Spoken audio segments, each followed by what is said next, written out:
To take that just a little further, we're trying to stress how the invitation is beyond the usual suspects that are already involved in conversations, and for a diverse group to come together: youth, community members, faith leaders, indigenous people, creatives, small businesses, and families.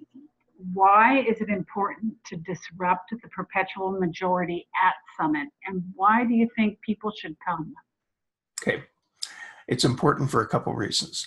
First of all, it's important because of the diversity of perspectives and viewpoints. It's kind of like having a bunch of different flashlights that we can shine in on a situation, and they come from all sorts of different angles. When we have that, we actually start to see more. We start to see things that we missed because they were outside of our conceptual framework or outside of our worldview. So the diversity that we bring in starts to help us see more, both of the problem and of the possibilities. Next, that inclusion is important because what happens is the community as a whole starts to own whatever is created. So it's no longer those guys over there who are doing it to us.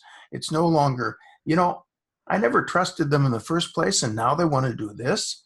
So when we actually come together and listen to each other, we begin to develop collective ownership of whatever we're doing.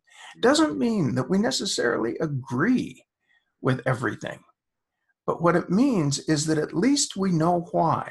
At least we know what's the force behind this, and why is it important to some people, even if it's not that important to me.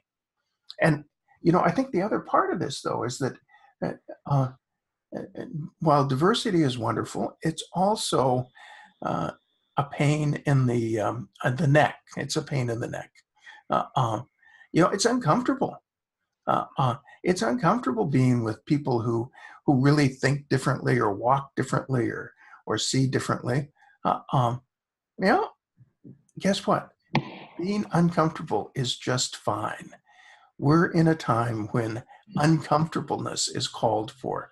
So one of the things that we have to do is we have to actually learn how to get comfortable with being uncomfortable.